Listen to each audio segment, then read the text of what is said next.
3페이지쯤 밑에 10시까지 체크인하겠습니다. 여기에 괜찮습니다. 뭐 급하신가 보죠. 우리 백혜련 의원이 법률을 제안을 할 때도 법안 제안 이유서에 보니까 바로 홍콩과 싱가포르 사례를 들면서 제가 밑줄을 그었습니다만 공수처 찬성 논거로 판사, 검사에 대해서 기소할 수 있는 기관이라는 것을 아주 크게 내세웁니다. 이게 바로 사법 파퓰리즘입니다. 아까 말씀드린 대로 유정, 무죄, 무전, 유죄처럼 그 원인이 차라리 제가 사법 신뢰를 국민들한테 얻고자 한다면 우리 보수 진영에서는 변호사 수임료 제한을 하는 게 나는 더 맞다고.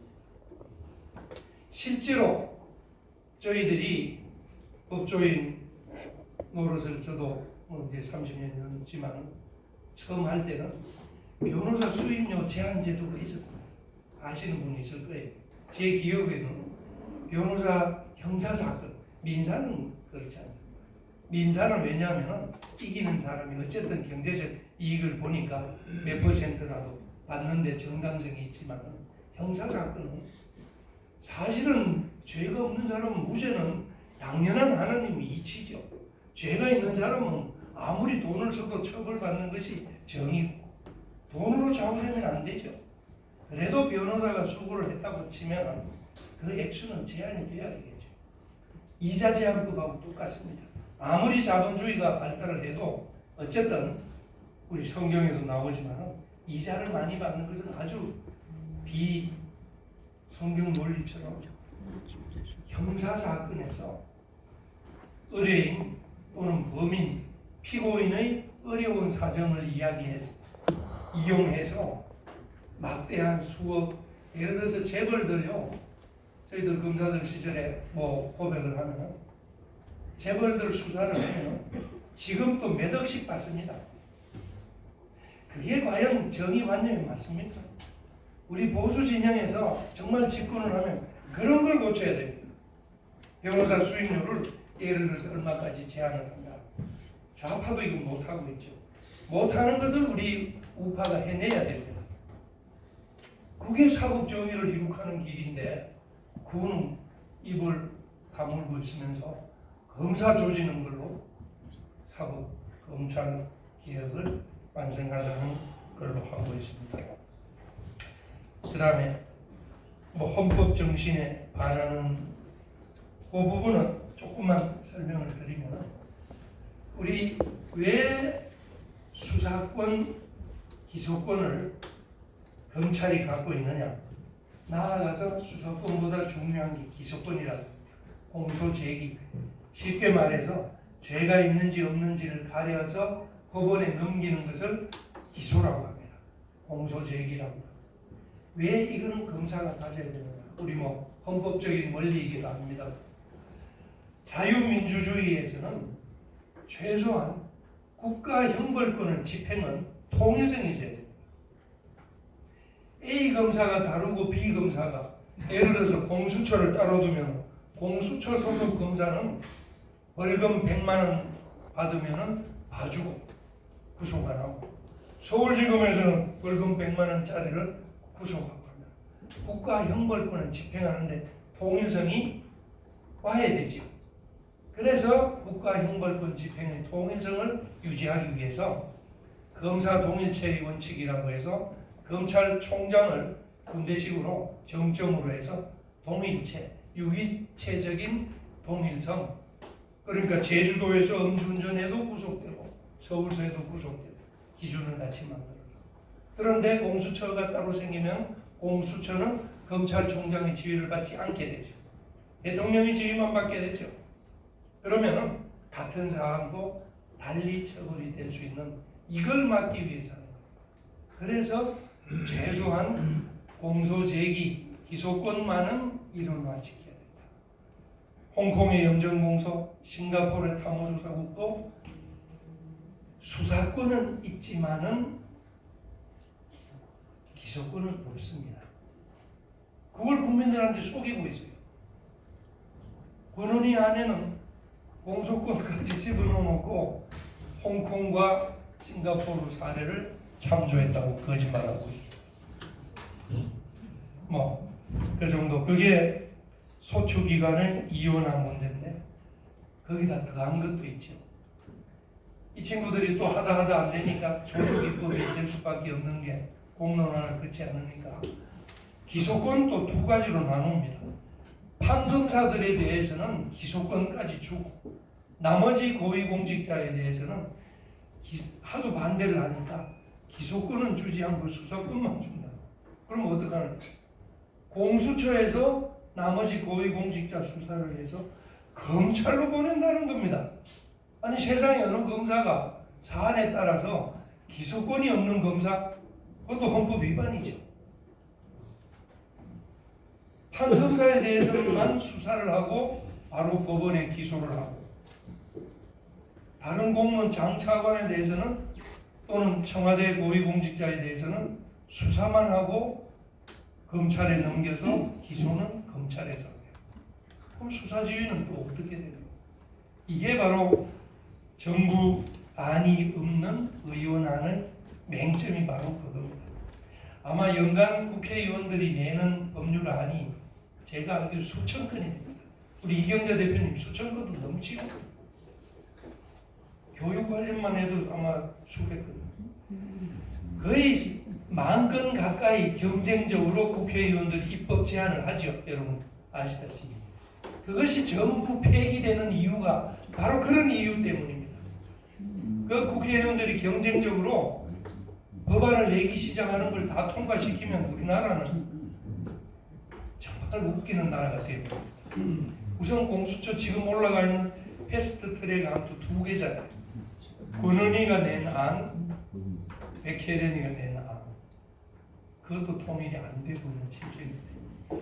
여하튼 그런 국회의원이 법률을 만드는 것이 자기의 권한이라고 하지만은 사실은 지금 상권분립제도에서 국회는 법률을 심사해서 통과시키는 그 입법이지 제한까지 한다는 것은 이제는 아주 각 분야에 전문화되고 세분화된 국가, 현대 국가에서는 사실은 무리일 수도 있죠. 대표적으로 한일협정 65년도 청구권 협정 때문에 양승태 전 대법원장이 재판을 늦게 끌었다. 일본 눈치 보면서 재판을 늦게 했다 해서 직권남용죄로 구속돼 있죠. 바로 그런 사례입니다. 아무리 사법권의 독립이라고 하지만 사법권이 국익보다 위에 있을 수는 없습니다. 국가 이익보다. 미국에도 그런 제도가 쉐브론 제도라고 해서 미국도 대법원 판결이나 중요한 판결을 할 때 행정부의 의견을 묻고 판결을 합니다. 그런데 우리는 권력 분립을 핑계로 양승태 대법원장이 외교부 장관 의견 물었다고 해서 그 의견을 듣고 재판을 늦게 했다고 해서 사법농단으로 몰렸죠. 우리 국민들이 모르면은 사법농단 같지요. 근데 조금만 생각해 보면 국회의원이 전지전능이 아닌 것처럼 판사, 검사도 전지전능이 아닙니다. 이렇게 복잡한 현대 사회에서 아무리 법 논리로서 원자 핵발전소를 폐기할까 재판을 할 때 판사가 어떻게 합니까? 결국 전문가들 의견을 듣고 해야죠. 그게 전혀 나쁜 일이 아닙니다. 그렇게 해서 외교 장관의 의견을 구한 것을 사법농단이라고 해서 아마 양승태 대법원장도 엄청 속상할 겁니다. 구속돼 있을 때 돈 한 푼 안 받았지. 박근혜 대통령도 마찬가지겠습니다만 돈 한 푼 자기 주머니에 받은 것 없이 사법농단이라는 제목을 뒤집어 쓰고 있습니다. 그와 마찬가지로 공수처라는 것은 또 그런 면이 있다. 한 7페이지 조금 위로 올려보면은 인도 검찰적 문제점 중에 인도네시아 부패 근절위원회도 바로 공수처 같은 걸 인도네시아 하나 만드니까 세월이 지나니까 권력기관끼리 서로 싸웁니다. 누가 세냐고.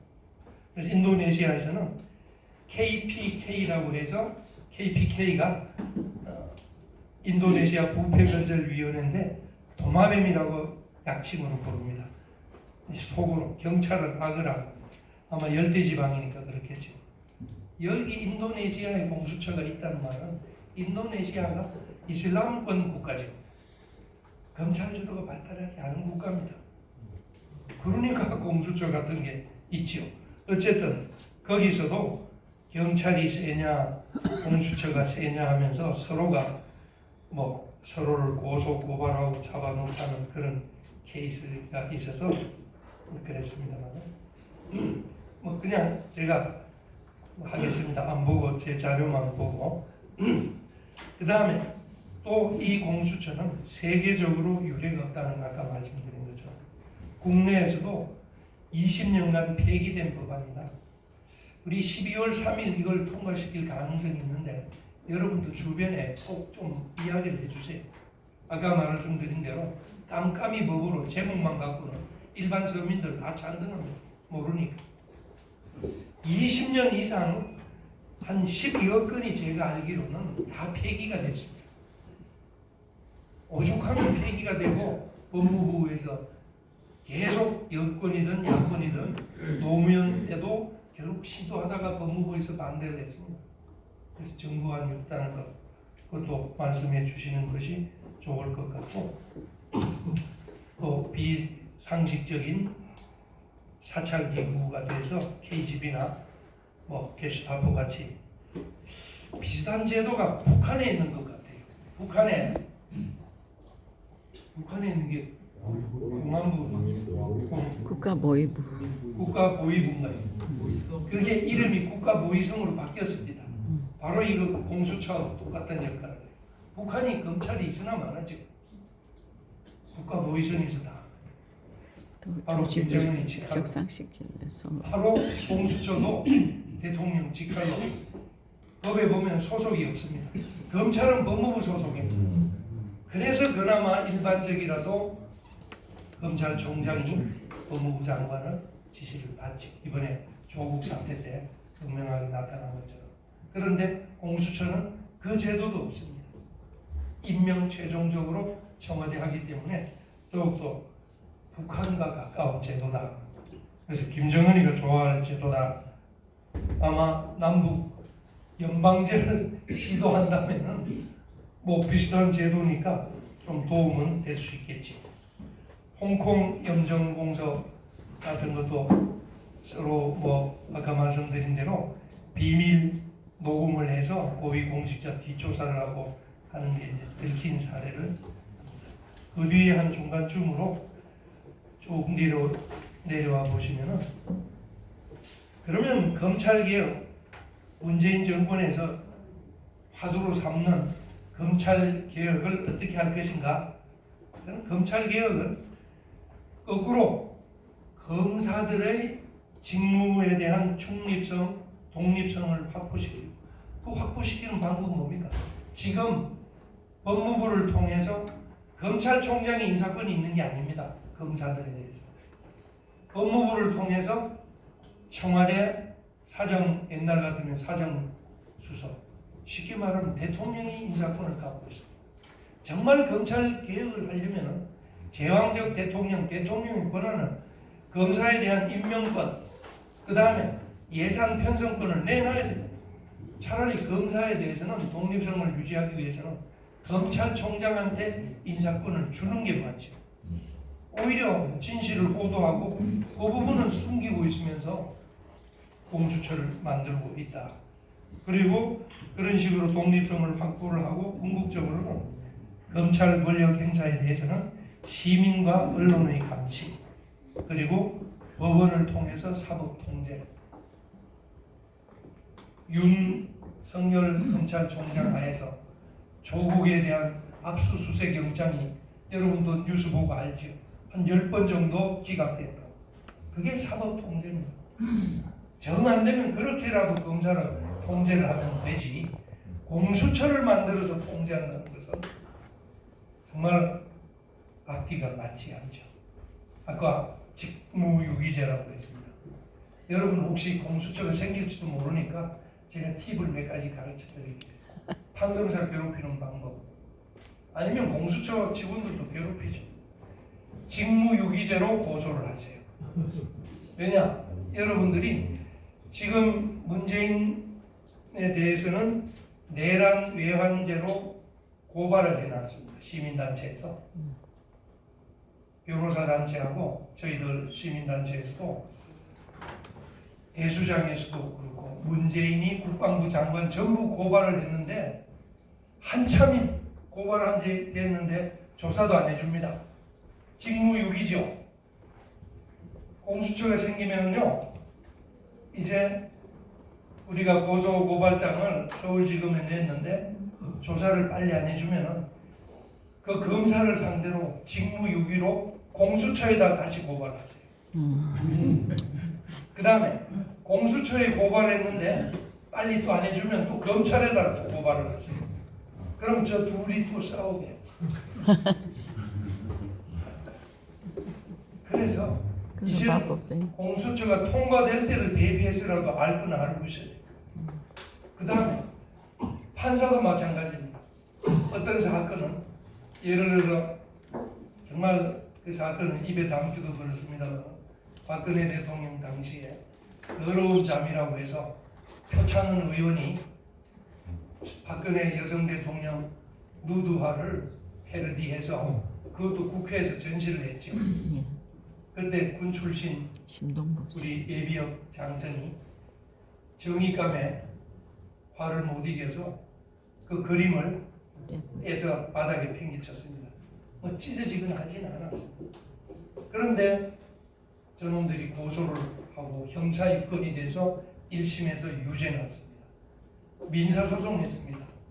1심에서 손해배상 500만 원 하라고. 저놈들 처음에는 손해배상 5천만 원씩 청구를 했어요. 그런데 이제 2심에 항소를 했죠, 당연히. 근데 제가 말씀드리려고 하는 이유는 2심부터는 슬슬 문재인 정권의 레임덕이 사실은 저는 지금부터 시작되는 거라고 봅니다. 레임덕이 시작되니까 판검사들이 제일 먼저 빨리 깨닫는 거예요. 언론도 그렇고. 저는 지금 그런 윤석열 쪽에서도 저는 그걸 기미를 채는 것 같아요. 판사들이 이제 재판 안 하고 미룹니다. 골치 아픈 사건들은. 여러분 주변에서 많이 듣죠? 유명한 고영주 변호사 문재인 대통령 보고 공산주의자. 빨갱이 공산주의자라고 한 것도 1심 선고한 뒤로부터 2심은 2년, 3년이 다 돼가는데 아직 재판도 안 합니다. 무죄하자니 그렇고 유죄하자니 정권 바뀌면 골치 아프니까 그냥 막 미룹니다. 막 미뤄요. 아까 박근혜 대통령 그 그림 사건도 그냥 막 미룹니다. 그 당사자 신모 씨라고 해군 장군 출신인데 그분 말씀은 이제 아예 뭐 재판도 안 한대요. 벌금 얼마냐 하면 그 쉬운 사건도 잘못 재판하면 그게 레임덕이 슬슬 시작되지 않았나. 저는 가끔 청와대 앞에 정광훈 목사님이 하는 집회도 가끔 가보니까 성과가 있다고 합니다. 거기서 이렇게 마이크로 크게 뜯으면 조용한 밤에 청와대 안을 들린답니다. 분명히 문재인은 부부가 같이 수면제를 먹어야 잠을 잤더라고요. 이제 맹글이 시작이 또 들리는 말로는 차 타고 못 다닌다. 물론 좀 과장이겠지만 헬기 타고 다닌다. 엄마 아플 때 헬기 타고. 이제 정광훈 목사들 팀이 24시간 청와대를 지키고 있으니까 물론 이쪽에 뭐 삼청동 쪽에는 길은 있습니다만 그래서 헬기를 타고 다니기에 또 대구 우파인자들은 헬기가 가끔 잘 고장나잖아요. 뭐 그런 행운이 찾아올 수도 있지 않느냐 하고 그런 이야기도 하는 것처럼 한 사람 전혀 성과가 없는 것은 아니라고 하니까 우리가 희망을 잃지 말고 좀 기다려 보십시오. 지금 좀 이제 정리를. 그래서 혹시 이게 도표 있는 부분은 도표를 대한 도표는 좀 조용히 해주세요. 좀 하니까 조금만 참아주세요. 그래서 뭐 제가 도표를 하나 가져왔는데 여기 안 되었으니까 말로만 설명드리겠습니다. 홍콩에 제가 가장 최근 자료를 찾아보니까 홍콩 염정공소는 직원이 1,200명입니다. 염정공소 아까 제가 말씀드린 대로 파킨슨 법칙이죠. 작게 출발을 해도 조용히 좀 조금 조용히 해주세요. 어떤 조직이든지 자꾸 스스로 커지려고 하는 일이 없어도 홍콩 인구가 700만 명, 서울시 인구보다 적지요. 그런데 염정공소가 1,200명 직원이 있으면서 드디어 포청천 활약을 많이 해서 사건이 자꾸 줄어들죠. 최근 5년 동안에 공무원이 기소된 사람이 140명. 그러니까 연간 20명 정도밖에 안 되죠. 직원이 1,200명인데 거기서 뇌물로 기소된 공무원은 연간 3건이에요. 이 1,200명 먹여 살리면서 공무원 3명 구속합니다. 그렇다고 공무원 보고 죄를 지으라 할 수는 없잖아요. 이게 바로 공수처라는 특검이 그래서 그때마다 하는 이유가 바로 그것 때문입니다. 절대로 국민들이 우리 앞으로 12월 3일 통과하기 전에 그런 이야기를 하세요. 그렇게 특정한 계급을 가지고 맨날 그 친구들 보고 죄를 지으라고 할 수는 없으니까 사찰을 할 수밖에 없다는 거. 뭐 그런 정도 수준. 인도네시아나 말레이시아도 마찬가지입니다. 그래서 계획을 빌미로 하는 건 안 된다. 그 다음에 혹시 우리 국민들이나 주변에서 혹시 그러면 대안은 없느냐? 우리 우파에서는 맨날 반대만 하고 그래서 제가 대안만 간단하게 몇 가지 이야기를 드리겠습니다. 저놈들 공격할 때는 맨날 우파는 반대만 한다. 자유한국당은 반대만 한다. 그래서 대안은 첫째는 어차피 이 제도가 부패 방지를 위한 제도이기 때문에 대안적 해결 방안은 아까 말씀드린 대로 지금 우리 부패방지위원회 제도도 있고 특별감찰관 제도도 있고 상설특검 제도 요 3가지가 있으니까 문재인 대통령이 안 하고 있는 요 3가지를 제대로 해라. 이게 대안이다. 처음엔 이걸로 출발했다. 그렇게 해서 특히 특별감찰관 제도는 문 대통령이 의도적으로 하지 않는다. 그 점을 강조해 주시면 될 것 같습니다. 이석수 그때 박근영 우병우 사건 때 이석수라는 친구가 박근혜 대통령 당시에 특별감찰관을 했습니다. 그때 박근영하고 우병우 사건으로 갈등을 일으키다가 참 세월이 야속하죠. 문재인 정권이 들어오고 나서 이석수 특별감찰관은 문재인 쪽에 붙어서 국정원 기획조정실장자를 잡아주셨습니다. 그래서 제가 고위 사정기관은 권력기관하고 가까이 붙여두면 안 된다고 하는 이유가 바로 그겁니다. 그뿐만인가요? 또 그 누군가요? 조홍천도 청와대 사정이 있었죠. 근데 지금 민주당 국회의원으로 가 있었죠. 그런 걸 보면 절대로 준사법기관 역할을 하는 것은 청와대에 두면 안 되게 되어 있습니다. 그런 점을 우리 국민들한테 알려주시고 기존에 있는 제도를 충분히 활용을 해라. 특별감찰관제 비우지 말고 임명을 해서 문 대통령 아들, 딸 조사해라. 이렇게 역공을 하시는 겁니다. 그리고 홍콩 염정공소 같은 모델을 활용을 하려면 제대로 해라. 우리 부패방지위원회가 있으니까 우리 법은요, 제가 검사 시절부터 뭐 지금까지 쭉 보면 우리 한국이 다이내믹하게 이런 분야의 제도도 저는 선진국 어느 나라 못지않게 다 되어 있습니다. 금융실명제, YS대, 부동산 실명제. 이제는요 거의 세계적으로 유례가 없는 것 같아요. 부동산 거래해 보신 분은 알지만은 매매 가격을 부동산 등기부의 필요적 기재사항, 그렇지요? 옛날에는 이중 가격이 있잖아요. 집에 집문서 따로 있고 등기부 따로 있고, 집문서가 진짜였죠. 장롱에 숨겨놓은 거기는 진짜 가격이 있고 등기부는 가격도 안 나타나. 근데 지금은 부동산 실명제에서 거래 가격, 실거래 가격제까지 이제 정착이 되어 있습니다. 거기다가 또 참고를 알아두세요. 우리 금융정보분석원이 생긴 지도 한 20년 됩니다. KOFIU라고 해서 Financial Institute Inspection Unit인가? 금융정보분석원이라고 합니다. 여기서는 2천만 원 이상 현금 거래는 자동 신고가 됩니다. 여러분 아시죠? 1,000만 원 이상은 혐의 거래는 다 신고가 됩니다. 그래서 자금 출처 조사를 하면은 요즘 집에 적어도 금융기관을 통하지 않고 억대 돈을 현금 거래하기는 이제 불가능합니다.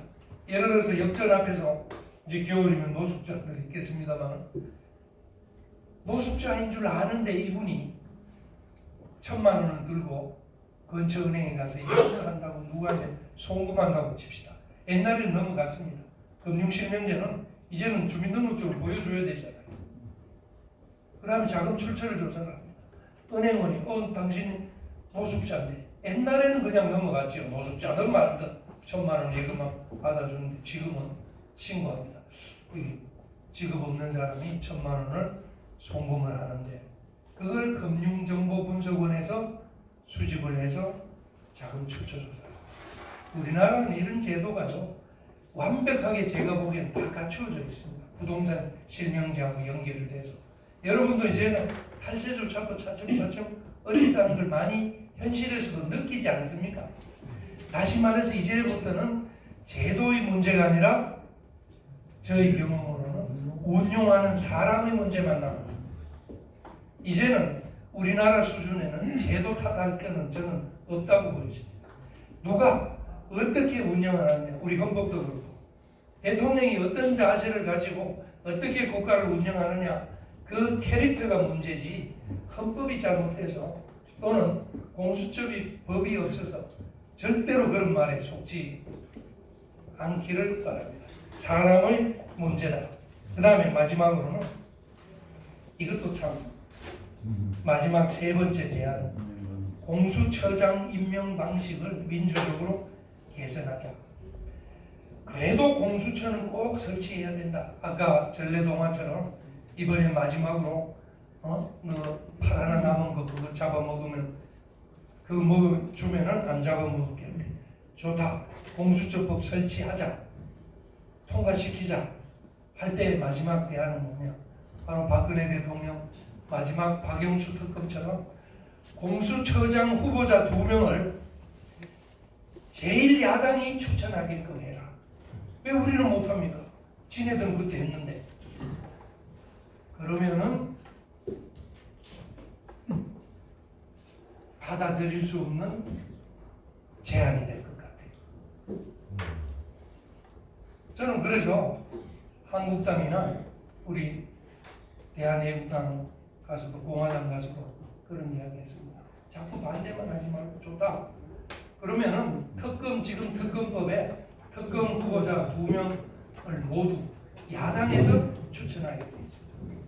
그래서 박근혜 대통령도 박영수 특검을 민주당에 추천한 것처럼 공수처법도 우리가 받을 테니까 대신 자유한국당에서 2명을 추천하게 하자. 이렇게 하면은 그 친구들도 또 생각해 보게 될 겁니다. 이렇게 마지막 세 가지 대안까지 여러분들이 활용하는 무기로서 가지고 계시면 좀 나름대로 대응할 수 있지 않을까 싶습니다. 이렇게 두서없이 혼자만 떠드는 일방적인 강의를 마치겠습니다. 고맙습니다.